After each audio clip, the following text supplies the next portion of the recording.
Rain battered the cracked windows of a forgotten Chicago convenience store, masking the footsteps of a monster. Paying for a stranger's bread and bandages seemed like simple kindness. Little did one exhausted cashier know that single crumpled $20 bill just bought her the obsession of the city's deadliest ghost. Fluorescent lights flickered overhead, casting a sickly pale yellow glow over the linoleum floor of Miller's Market. It was 11:40 on a Tuesday night, and the relentless Midwestern storm outside showed no signs of stopping.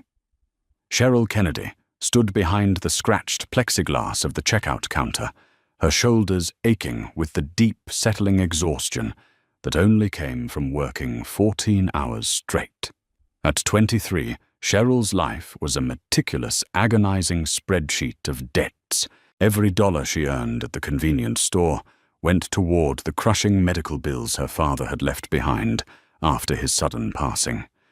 She had exactly $24.50 in her worn leather purse money that was supposed to cover her bus fare and groceries for the rest of the week.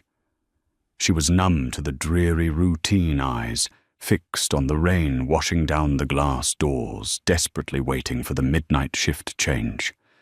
Then, the rusted bell above the door chimed. A blast of freezing, rain-soaked air swept into the store, carrying with it the sharp metallic tang of copper and wet asphalt. Cheryl looked up, instantly tensing. The man who walked in didn't belong in this part of the city. Even soaked to the bone, his presence demanded an uncomfortable amount of space. He was tall, broad-shouldered, and wore a heavy, dark wool trench coat that looked far too expensive for the neighborhood. His dark hair was plastered to his forehead, and his jaw was set in a rigid, unforgiving line. But it was his eyes that made Cheryl's breath hitch. They were a piercing, stormy gray, hollowed out by pain and a cold, calculating intensity that made her instincts scream at her to hide. He moved with a stiff, deliberate slowness, like a predator injured in a fight. Cheryl watched nervously as he navigated the narrow aisles, his heavy boots leaving a trail of watery footprints on the dusty floor. He didn't browse. He moved with singular purpose toward the pharmacy aisle, then to the back where the meager selection of baked goods sat. When he finally approached the counter, Cheryl noticed the heavy way he leaned against the register. He dropped his items onto the conveyor belt, a bottle of hydrogen peroxide, thick medical gauze, a roll of athletic tape, a loaf of cheap white bread, and 2 bottles of purified water. "Did you find everything you need?" Cheryl asked, her voice trembling slightly. Up close, the metallic smell was overpowering. It wasn't just rain. It was blood. The stranger didn't speak immediately. He just stared at her. His face was bruised along the left cheekbone, and beneath the collar of his expensive coat, Cheryl could see the edge of his white dress shirt, stained with a blooming, horrifying crimson patch. "Just ring it up." He rasped his voice, a low, gravelly baritone that vibrated with suppressed agony. Cheryl swallowed hard, quickly, scanning the barcodes. "That comes to $18.75. The man reached into his coat with his right hand, his jaw clenching in obvious pain, and pulled out a sleek black leather wallet. He produced a matte black credit card, the kind without numbers on the front, heavy and metallic, and slid it into the chip reader. The machine beeped loudly, declined, a muscle feathered in his jaw. "Run it again." Cheryl pressed the button, her hands shaking. It says the account has been frozen. Do you have another card or cash?" The stranger stared at the small digital screen as if it had betrayed him. For a fleeting second, the formidable, terrifying aura surrounding him cracked, revealing a man who was cornered, bleeding, and entirely out of options. He patted his pockets, his breathing growing shallow and ragged. Nothing. He closed his eyes, a bitter, dark chuckle escaping his lips. Of course they did. They took the accounts. He opened his eyes, looking at the medical supplies, then up at Cheryl. The look in his eyes was one of pure, dangerous desperation. "I need these items. I'll bring the money tomorrow. 10 times the amount. Just let me take them."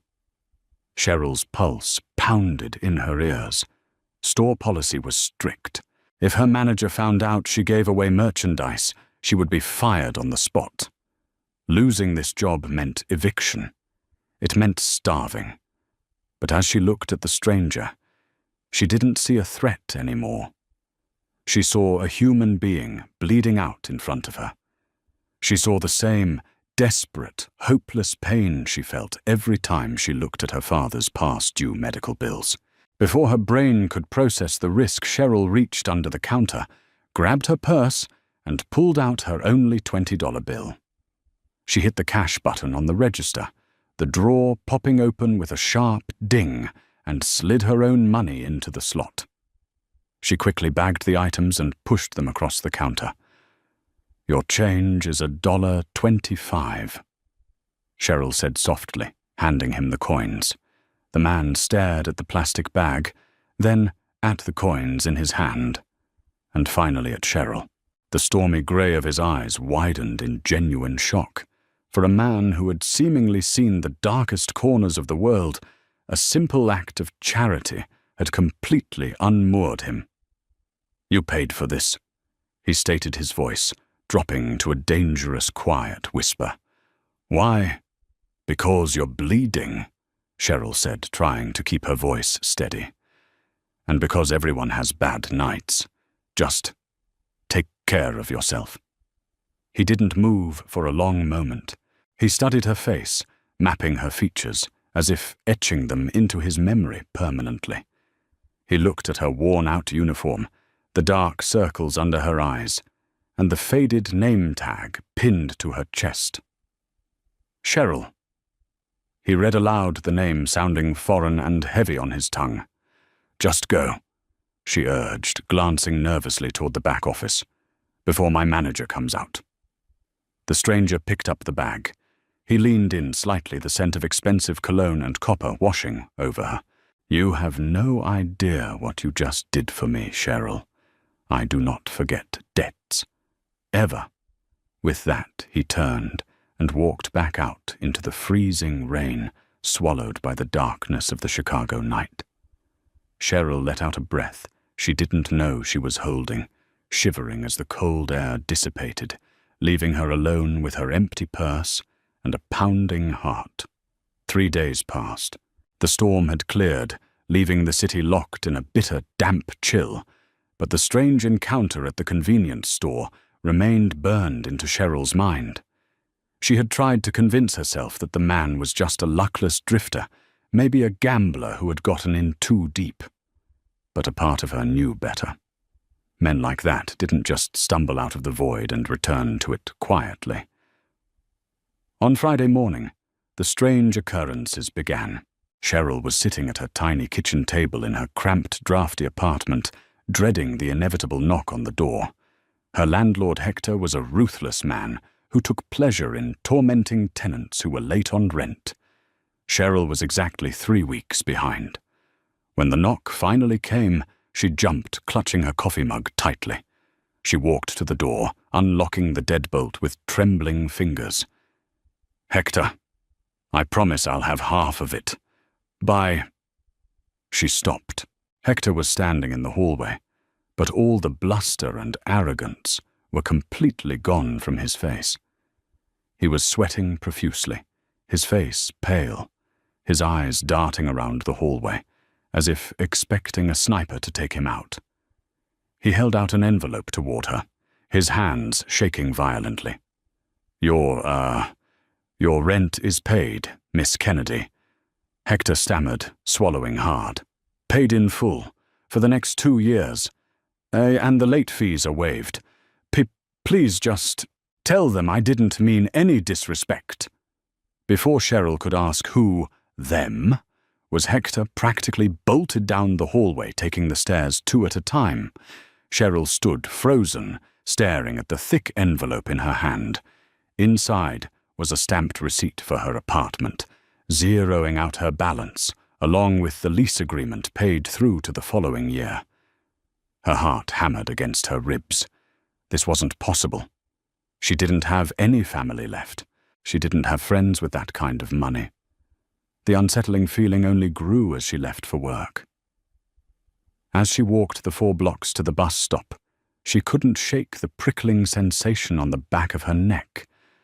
She was being watched. Glancing over her shoulder, she noticed a sleek black SUV with heavily tinted windows idling at the corner. When she stopped, it stopped. When she walked, it crawled forward. Panic began to claw at her throat. By the time she reached the grocery store, her nerves were completely frayed. She threw herself into stocking shelves, trying to drown out the paranoia with the mindless repetition of organizing canned soup. Around 10 o'clock that night, the store was blissfully empty. Cheryl was sweeping the back aisle when she heard heavy footsteps approaching. Assuming it was a late-night customer, she turned around with a practiced smile. "Can I help you find—" The words died in her throat. Standing at the end of the aisle was a man, but not the stranger from Tuesday night. This man wore a cheap, ill-fitting brown suit. His face was pockmarked, and his eyes were flat and dead. He reeked of stale tobacco and cheap alcohol. He casually pulled a badge from his pocket, flashing it at her, though he didn't look like any cop Cheryl had ever seen. "Detective Gregory Lawson." The man grunted, chewing on a toothpick. He stepped closer, backing Cheryl against the shelving unit. "You were working Tuesday night during the storm. Let's have a chat, sweetheart." I already spoke to the beat cops about the shoplifters from last month," Cheryl stammered, gripping her broom handle tightly. Lawson chuckled a dry, rasping sound. He reached into his coat and pulled out a grainy black-and-white photograph printed on standard paper. It was a still from the store's security camera. In the frame, Cheryl was handing the plastic bag to the tall, dark-haired stranger. "I don't care about shoplifters," Lawson snarled, stepping into her personal space. "I care about this man. Do you know who this is?" "No," Cheryl said honestly, her voice shaking. "He just came in to buy some first aid supplies. His card declined, so I covered it. That's it." Lawson's eyes narrowed into vicious slits. He suddenly reached out, grabbing Cheryl by the collar of her uniform and slamming her hard against the metal shelves. Cans of soup clattered to the floor.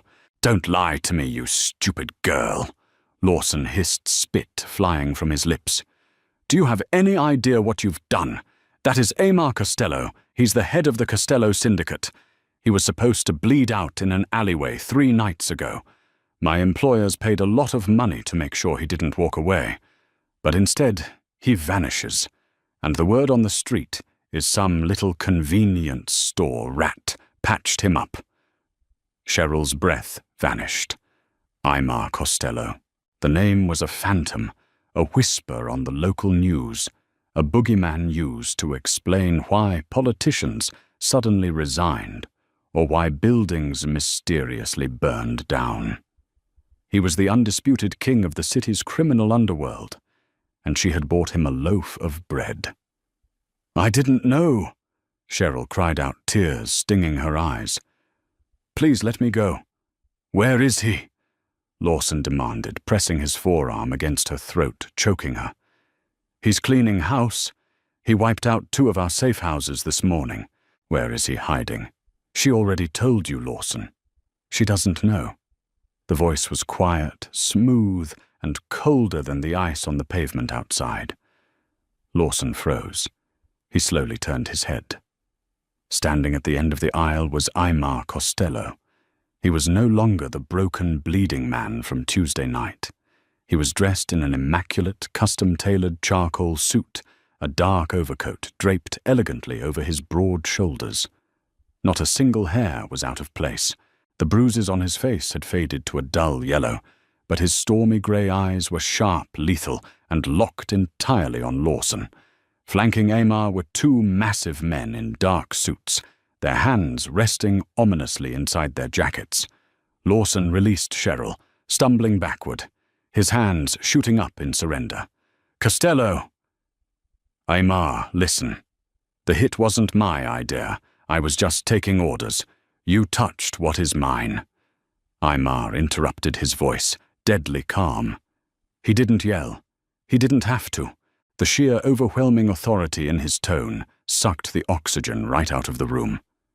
Aymar gave a subtle, almost imperceptible nod to the men beside him. Before Lawson could even draw his weapon, the two enforcers closed the distance. One struck Lawson behind the knees, dropping him, while the other placed a heavy hand over Lawson's mouth, dragging the struggling, terrified detective toward the back exit of the store. Not a single gunshot was fired. It was brutally, terrifyingly efficient. Within seconds, the aisle was empty, save for Aymar and Cheryl. Cheryl slid down the shelving unit, her legs giving out completely as she hit the floor, gasping for air. She wrapped her arms around her knees, trembling violently. Aymar walked toward her slowly, his heavy, polished dress shoes clicking against the linoleum. He stopped in front of her and crouched down, ignoring the dirt on the floor that threatened his expensive suit. Up close, the lethal coldness in his eyes softened just a fraction as he looked at her. He reached out his large, warm hand, gently tilting her chin up. His thumb brushed lightly over the red mark Lawson's forearm had left on her neck. His jaw tightened furiously at the sight of it. "I told you I do not forget debts." "Cheryl," Aymar murmured, his voice a low, soothing rumble. "But my survival came with a price. My enemies tracked my movements. They know you helped me, which means this city is no longer safe for you." "What? What are you saying?" Cheryl whispered, fresh tears spilling over her cheeks. Aymar stood up, offering her his hand. "I'm saying that you saved my life, and now I am going to save yours. You belong to the Costello family now. Come with me." The drive to the Costello estate was a blur of rain-slicked streets and suffocating silence.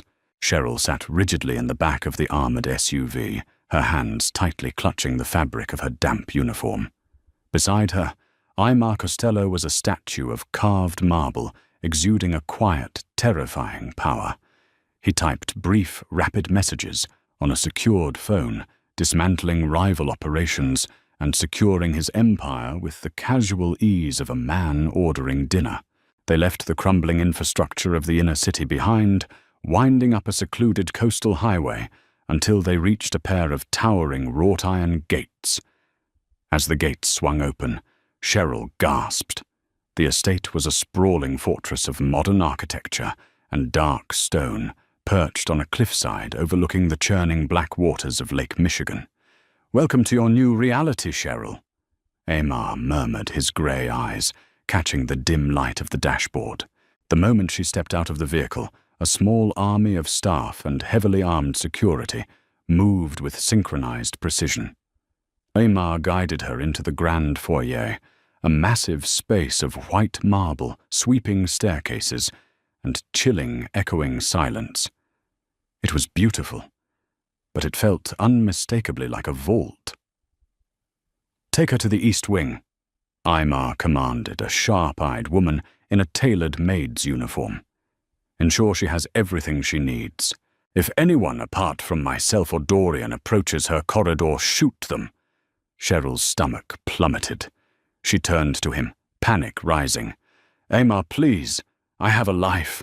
I have an apartment. You can't just lock me up here." Aymar stepped closer, the physical warmth of his body contrasting with the freezing command in his gaze. "Your apartment is currently being watched by men who want to torture you to get to me. Your life, as it was yesterday, no longer exists. I am not locking you up, Cheryl. I am keeping you breathing. Go." Over the next 2 weeks, Cheryl existed in a state of luxurious purgatory. Her suite was larger than her entire apartment building, stocked with silk garments, catered meals and books. Yet she was a prisoner. She was not allowed near the windows, and 2 silent guards stood at the end of her hallway 24 hours a day. Her only regular company aside from the maids was Dorian Sanders. Dorian was Amar's underboss, a lethal, broad-shouldered man with a scar running through his left eyebrow and a cynical, wary disposition. He was assigned to be her personal shadow whenever she walked the interior gardens. "You don't like me much, do you?" Cheryl asked one afternoon, sitting on a velvet settee in the conservatory, while Dorian stood by the doorway, scanning the perimeter. Dorian glanced at her, his expression unreadable. "It's not about liking you, Miss Kennedy. It's about what you represent." Amar was a ghost. He was untouchable because he had no weaknesses, no attachments. Then he stumbled into your store, and now he's relocated half our security force just to watch you sleep. You are a liability. "I never asked for this." Cheryl shot back her frustration, finally boiling over. "I just bought him a bottle of peroxide and some bread, and in doing so you bought his life." Dorian replied, his voice softening just a fraction. "The men who came after him, the Rossi family, they had us completely outmaneuvered. Aymar should be dead. He knows it. I know it. You tipped the scales of a mafia war with $20. So while I may view you as a liability, I also owe you my boss's life. I won't let anything happen to you." That evening, Aymar finally summoned her to his private study. The room smelled of old, paper-expensive bourbon and leather. He was standing by the fireplace, staring into the flames. He looked exhausted, the weight of his violent empire pressing down on his shoulders. "Sit," he instructed softly. Cheryl remained standing. "I want to know when I can leave." Aymar slowly turned, his eyes narrowing. "You are unhappy here." It wasn't a question. It was a realization that seemed to genuinely frustrate him. "I have given you absolute security. Your debts are eradicated. You have access to wealth you couldn't spend in 3 lifetimes. I am a pet in a very expensive cage," Cheryl said, her voice shaking but resolute. "I saved a man because he was hurting. I didn't sell my freedom to the mob." Aymar closed the distance between them in 2 long strides. He towered over her, his presence intoxicating and terrifying. He reached out his knuckles, gently brushing against her cheek. The touch was startlingly tender for a man with so much blood on his hands. "You aren't a pet, Cheryl," he whispered, his stormy eyes locking onto hers.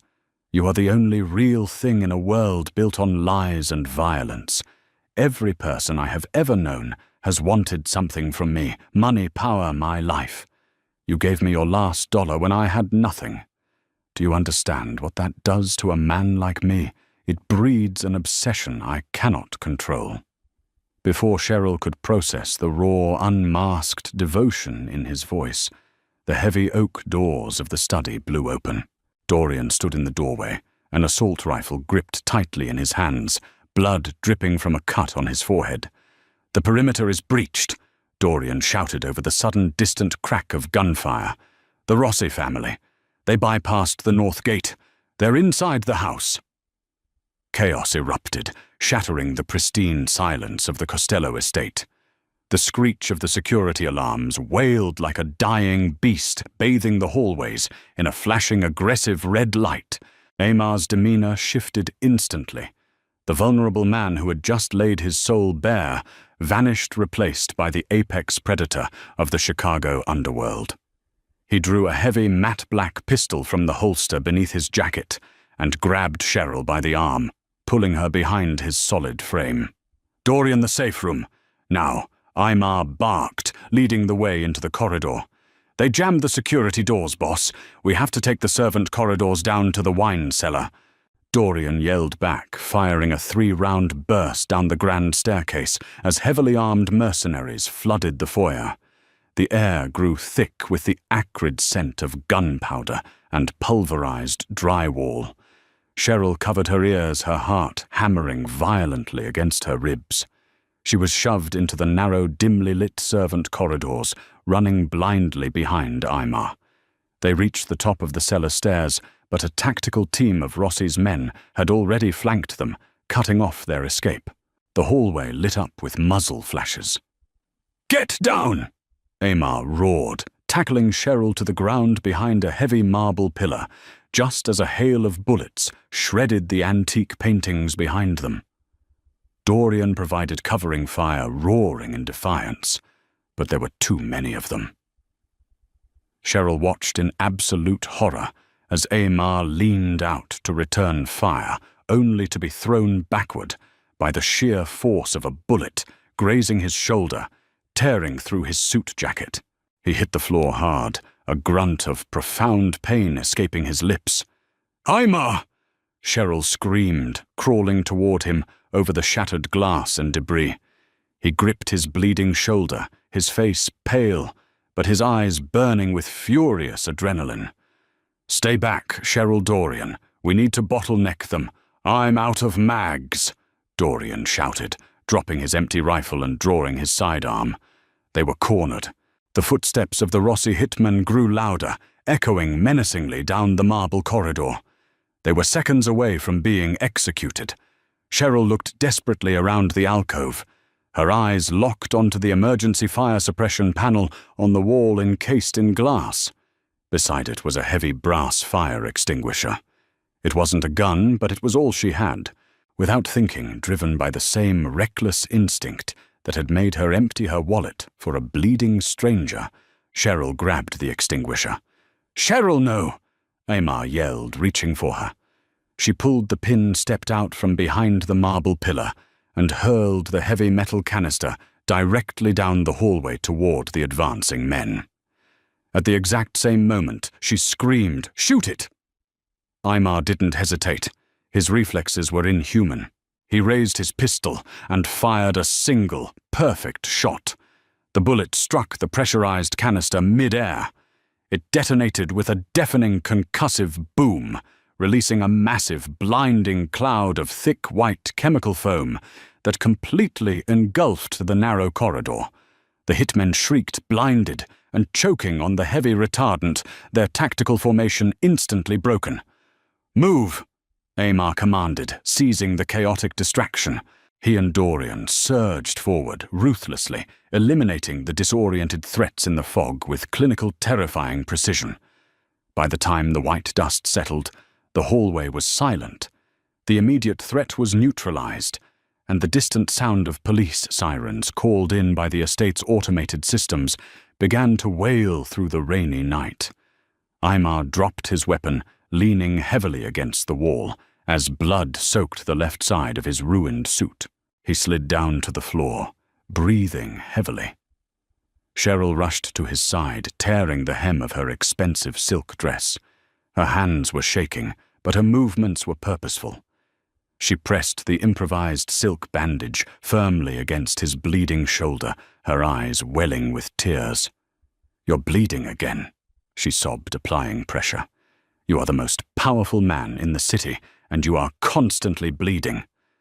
Aymar looked down at her. Despite the agony tearing through his shoulder, a slow, breathtaking smile spread across his face. He reached up with his uninjured arm, wiping a tear from her soot-stained cheek. "And you saved my life. Again." Aymar rasped his voice, thick with emotion. He looked over at Dorian, who was watching the scene with profound, newfound respect for the former cashier. "She's a Costello now, boss," Dorian muttered, holstering his weapon and giving Cheryl a sharp, respectful nod before turning to secure the rest of the perimeter. Aymar looked back at Cheryl, his stormy grey eyes entirely vulnerable. "I told you I was keeping you here to protect you. But the truth is, I kept you here because I couldn't bear the thought of a world where you weren't by my side. You threw a fire extinguisher at trained killers to protect me.